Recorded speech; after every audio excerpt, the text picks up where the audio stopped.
Canada, home to over half of the world's lakes, it is as beautiful as it is large. The home of maple syrup, organized hockey, and Justin Bieber, its impact on the world far outweighs its population in terms of its impact on the global community. So strap into your Canadian invented snowmobile and join us as we explore all things Canada, eh? My name is Ryan, and on this channel I research and share where a country is, its history, and government. I also explore the people, products, and ideas each culture has had to help shape the lives of people around the world. What did you find interesting about Canada, and what did I miss? Please share your thoughts in the comments below. If you want to learn more about our global community, don't forget to subscribe and hit the bell button. Wake up, get up, stretch my legs. Located in the northern portion of North America, Canada is the second largest country in the world by land area. A country of 38 million, 9 out of 10 Canadians live within 100 miles of the Canadian border. Why? Because anything above that gets to be a bit too cold. The majority of the land above that isn't arable, meaning you can't grow much of anything useful up there except for hypothermia. Early Canadians settled in the southern part of the country to farm, and when Canada industrialized, it made sense to do so where people already were, so the population in the south grew. Over 80% of the population lives near urban areas such as Toronto and Montreal. And while over half of Canada speaks English, Montreal is one of the largest French-speaking cities in the world. More on that later in the episode. Geographically, Canada is home to some amazing natural features. The Bay of Fundy in eastern Canada is home to the largest tidal range in the world. With a range of 53 feet in one 12-hour tidal cycle, about 100 billion tons of water flows in and out of the bay, which is twice as much as the combined total flow of all the rivers in the world in the same period. The Bay of Fundy has an enormous ecosystem. Their marine biodiversity is comparable to the Amazon rainforest. Its waters have up to 12 species of whales, tons of dolphins, porpoises, fish, seals, and seabirds. While 2 of the 3 waterfalls that make up Niagara Falls are on the US side of the border, Canada's best known natural wonder is best seen from the Canadian side. The falls were crafted out of melting glaciers in a giant fault in the riverbed some 10,000 years ago. Today, this trio forms a massive U-shape that pours 3,160 tons of water into Niagara Gorge every second. Lake Louise may be more popular, but just south is a less crowded and arguably more beautiful marine lake. Set in the Valley of 10 Peaks, this picturesque turquoise lake is a centerpiece among mountains, waterfalls, and rock piles. Its color comes from rock flour, caused by rocks grinding underneath ice as the nearby glacier moves. When the flour reaches the lake, it reflects sunlight to create an incredible shade of blue. Baffin Island is in the northern fringes of Canada and is the 5th largest island in the world, but it is cold. The inhospitable climate keeps the population down, with only 13,000 people living there. Over half of them identify as Inuit, with most living in Iqaluit, the capital of the Nunavut territory. There may not be many people there, but you can find some amazing animals such as polar bears, lemmings, beluga whales, narwhals, and orcas on or near the island. If you want to go check out the polar bears, you might want to contact a polar bear expert or guide. They are a bit on the dangerous side. Please share your favorite places in Canada in the comments. Life is a winding road.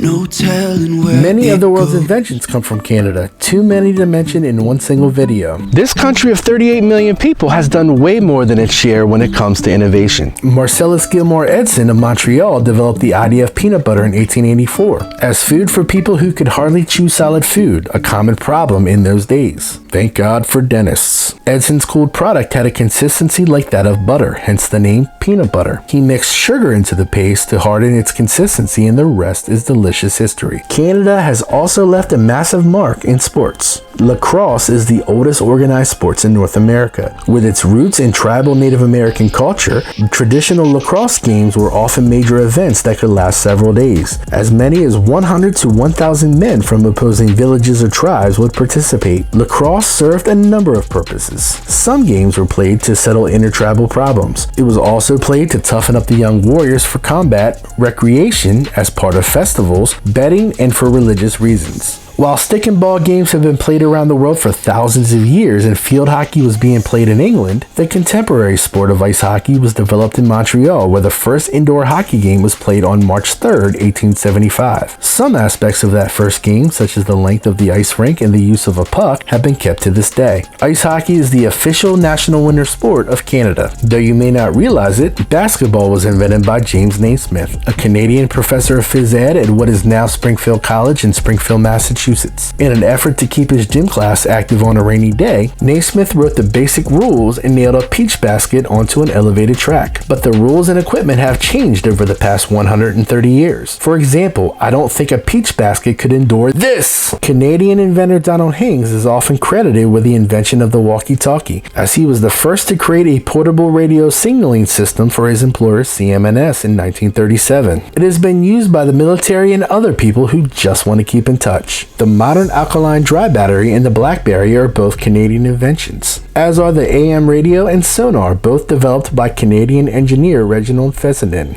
A Canadian invention that may be off the radar is Trivial Pursuit, created by Canadians Chris Handley and Scott Abbott. Not a fan of clutter or waste laying around your home? Garbage bags were invented by Canadians Harry Wassilick, Larry Hansen, and Frank Plump. In a pinch, trash bags can also be used as raincoats. Just saying.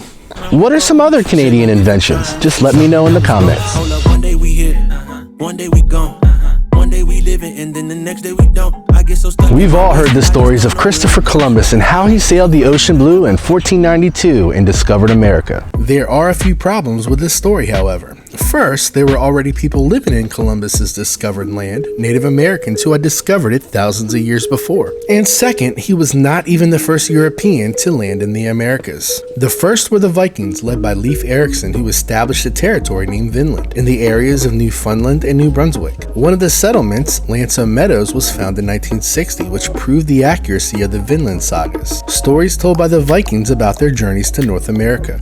All was not well in Vinland, however, as internal strife, fights with the Native Americans in the beginning of the Little Ice Age, were the likely reasons for the Vikings to abandon their settlement and leaving the glory to Columbus. John Cabot, or Giovanni Caboto, was an Italian explorer whose 1497 voyage to the coast of North America for England is the first known European exploration of coastal North America since the Norse visits to Vinland in the 11th century. He did plant the flag of England in present-day Canada, however, claiming the land for King Henry VII, who sponsored his trip. Upon trying to return to the New World, Cabot and his 200 men disappeared, never to be seen again. French explorer Jacques Cartier was the first European to navigate the St. Lawrence River, laying the basis for later French claims to North America. Cartier is also credited with naming Canada, which likely comes from the Huron-Iroquois word Kanata. When natives told Cartier about the route to a Kanata on the site of the present-day city of Quebec, Cartier used the word Canada to describe not only the village, but the entire area. Samuel de Champlain was a French explorer that traveled the Atlantic Ocean over 20 times and founded Quebec in 1608. He was the first to describe the Great Lakes and discovered other things to the south. In unhappy news, the Great Expulsion was the forced removal by the British of the Acadian people from the Canadian Maritime provinces in northern Maine, causing the death of thousands of people. Genetically French, the Acadians refused to sign the oath to become British citizens. Many were deported to Spanish Louisiana, where the Acadians became Cajuns, a vibrant culture that remains to this day. The ancestors of other Acadians still live in Acadia to this day. The end of the French and Indian War cemented Britain's claim to what is today Canada, but 60 to 70,000 French-speaking people and many indigenous people remained. The British tried to force assimilation on the French-speaking people and Native Americans, but the efforts ultimately failed. Today, 1/3 of all Canadians still speak French as their first language, mostly in the province of Quebec. More on French and English-speaking Canadian relations later in the episode. During the American Revolution, not all Americans wanted to break away from Britain. Tens of thousands of loyalists, as they were called, were moved to British Canada during and after the war. Thousands of pro-British Native Americans, such as the Iroquois, resettled in Canada, including one group led by Joseph Brant Thayendanegea, who settled at 6 Nations of the Grand River, today the most populated First Nations reserve in Canada. Bad feelings between Great Britain and the United States led to the War of 1812, and the U.S. took the opportunity and invaded Canada, likely in an effort to take Canada for themselves. At the end of the 2.5-year war, neither side gained much of anything in the way of lands, but the United States did get the Star-Spangled Banner, their national anthem. Canada gained a growing sense of national identity. Canada has been an independent nation since July 1st, 1867, with the passage of the British North America Act, which established Canada as a self-governing area within the British Empire. The Constitution Act of 1982 is another landmark document in Canadian history. It achieved full independence for Canada by allowing the country to change its constitution without the approval from Britain. We drove to New Jersey. One of the most inspiring people I've ever come across is Canadian Terry Fox, an athlete, humanitarian, and cancer research activist. In 1980, after having a leg amputated due to cancer, he committed to running across Canada to raise money and awareness of cancer research, all on one leg. During his Marathon of Hope, he wanted to raise $1 from each of Canada's 24 million people. The marathon began on April 12, 1980, when Fox dipped his right leg into the Atlantic Ocean near St. John. He would then go on to run a marathon a day. Every day. Fox became a national hero by the time he reached Ontario. He was forced to end his run after 143 days and 5,373 kilometers due to the cancer spreading to his lungs and ultimately ending his life at the age of 22, but his legacy carries on. The annual Terry Fox Run has become the world's largest one-day fundraiser for cancer research and has to date raised over $750 million, far more than the $24 million he had hoped for. In 2004, Tommy Douglas was crowned greatest Canadian by viewers in an online vote. Douglas led the first socialist government elected in Canada, and after seeing the suffering of the poor in Saskatchewan, became recognized as the father of socialized medicine in Canada. Programs such as Medicare, a Canada-wide pension plan, and bargaining rights for civil servants were first advocated by Douglas and his party and are now widely accepted in Canada. Pierre Trudeau was Prime Minister of Canada from 1968 to 1979 and 1980 to 1984. He served longer than any other leader in the Western world during his time in office, becoming the elder statesman of the West. His achievements include official bilingualism, the 1980 defeat of Quebec separatism, the Constitution, and the Canadian Charter of Rights and Freedoms. Canada is home to many Hall of Fame hockey players, the greatest being Wayne Gretzky. Nicknamed the Great One, he was a part of 4 Stanley Cup winning teams with the Edmonton Oilers and holds or shares 61 National Hockey League awards. During the War of 1812, Laura Secord walked 30 kilometers from Queenston to Beaver Dams near Thorold to warn James Fitzgibbon that the Americans were planning to attack his outpost. The story of her trek has become legendary and Secord herself mythologized in Canadian history.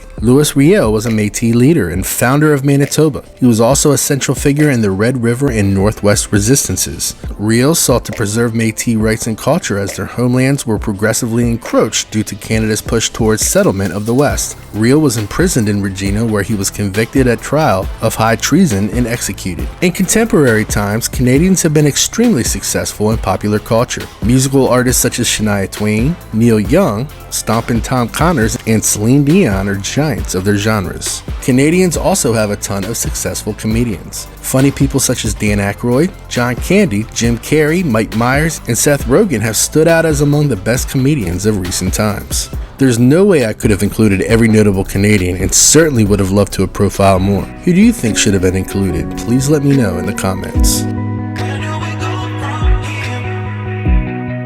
The food of Canada has been greatly influenced by the Indigenous, English, Scottish, and French cuisines. Canadian cuisine depends largely on what region of the country you are in. The traditional cuisine of English Canada is closely related to British cuisine, while French Canada is obviously influenced by the French. But despite the influence, Canada has had their own innovations on the food scene. The national dish is poutine, a dish of French fries and cheese curds topped with a brown gravy. It's gotta be healthy, right? It's delicious but difficult to come across outside of Canada and the northern United States because unlike most cheese, which is aged, cheese curds are best eaten within 12 hours of being made. After that, it begins to lose its texture. So if you don't live close to a farm that makes cheese, chances are your poutine won't be authentic. That just doesn't sound right. Another popular Canadian food is the Montreal-style bagel. In contrast to the New York style, it tends to be smaller, thinner, sweeter, and denser with a larger hole. You can't mention Canadian cuisine without its most famous export, maple syrup. Maple trees are tapped by drilling holes into their trunks and collecting the sap. Most trees can produce 20 to 60 liters of sap per season. Maple syrup was first made and used by the indigenous people of North America. The Canadian province of Quebec is the largest producer, responsible for 70% of the world's output. A food you would not expect to come from Canada is Hawaiian pizza. Best known for having ham and pineapple as toppings. Hawaiian style, created by Greek-Canadian Sam Panopoulos. You just can't make these things up, folks. Oh, Canada, our home and native land, true patriot love, and all of us commend. With glowing hearts we see thee rise, the true north strong and free. From far and wide, O Canada, we stand on guard for thee. God keep our land glorious and free. O Canada, we stand on guard for thee. O Canada, we stand on guard for thee. Canada resembles the United States in its free market economic system, means of production, and high standard of living. Since World War II, growth in manufacturing, mining, and service sectors has transformed Canada from a largely rural economy into an industrial giant. Canada is third in the world in proved oil reserves behind Venezuela and Saudi Arabia, and is the world's 7th largest oil producer, the 9th largest GDP by nominal and 15th largest GDP by PPP in the world. Canada has the 3rd highest total estimated value of natural resources. In what can only be described as good news, Canada is perceived to be one of the least corrupt countries in the world. It is one of the world's top 10 trading nations with a highly globalized economy. In terms of mining things that don't include oil, Canada is the 4th largest world producer of platinum, the 5th largest producer of gold, the world's 5th largest producer of nickel, the world's 10th largest producer of copper. Canada also ranks among the world's leading nations for exporting sawn wood and cars. Yeah, know I'm sturdy like a milli rocket. Skin clear, still look young, Andy Miller knockers, money in my pocket. There are 2.8 million Canadians living abroad, with 1 million living in the United States alone, plus 300,000 more in Hong Kong. Most Canadians in the United States are native-born, while most Canadians in Hong Kong are naturalized Canadians who were born in Hong Kong. English-speaking Canadian immigrants easily integrate and assimilate into American culture and society as a result of the cultural similarities and in the vocabulary and accent in spoken English. They may have to get used to not adding the letter U to so many words, though. A number of American cities were founded by or named after Canadians, including New Orleans, Milwaukee, St. Paul, Minnesota, and Mobile, Alabama. Notable Americans with Canadian ancestry include Madonna, whose mother was French-Canadian, Walt Disney and Thomas Edison, whose fathers were from Canada. Donald and Kiefer Sutherland are Canadian, Kiefer's maternal grandfather being none other than Tommy Douglas, previously mentioned for bringing universal health care to Canada. Talented Canadian musicians living in America include Drake, Portuguese descendant Shawn Mendes, making up for a slight from a previous video, and The Weeknd, as are the Hart family, such as Brett and Owen, who are both iconic professional wrestlers. In reality, there are more famous Canadians than you can count. Let me know who I missed in the comments, or if there was someone you did not know who was Canadian.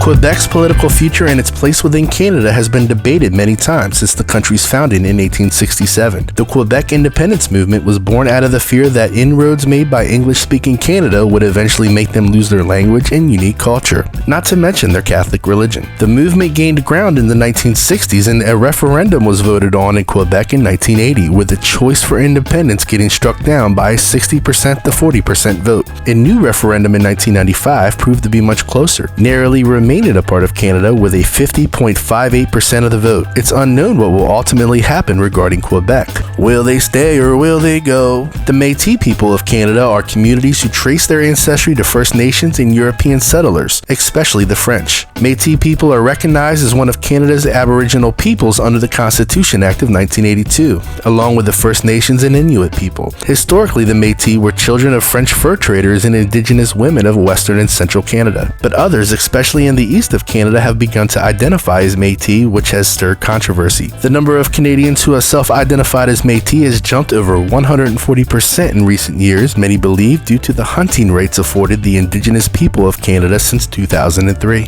While people of Métis culture or heritage are found across Canada, the traditional Métis homeland includes much of the Canadian prairies, especially on southern and central parts of Manitoba along the Red River of the North.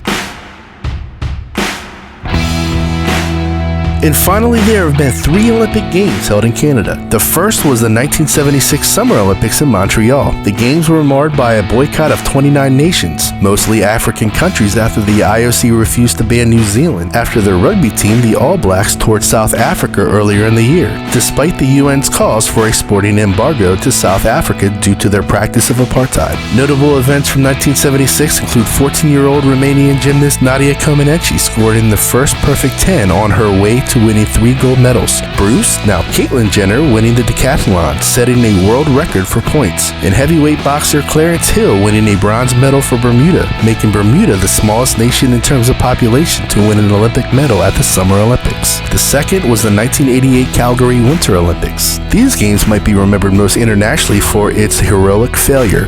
The debut of the Jamaican bobsled team, who were unable to finish the race but parlayed their story into Disney's Cool Runnings, starring Dougie Doug and John Candy, a Canadian playing an American who goes on to compete in Canada. If you're confused by that, I promise you aren't the only one. The facilities that were built for these Winter Olympics helped the Calgary region turn into the heart of Canada's elite winter sports program, which led to great success in the 2010 Vancouver Olympics, in which Canada won 14 gold medals, breaking the record for the most gold medals won at a single Winter Olympics. Next, we travel to somewhere a little bit warmer, Jamaica. What would you like to see in a video about Jamaica? Please let me know in the comments or by mail. I'm also setting up a global community fan page on Facebook. Check in the comments for the link. Please consider joining so I don't create posts only I will see. The hope is to make it a place where people can share interesting things about their countries that no one knows about in the greater world. Maybe I'll even add these things to future videos. Until next time, thank you for being a part of our global community. Wake up, I can smell the smoke from the bacon.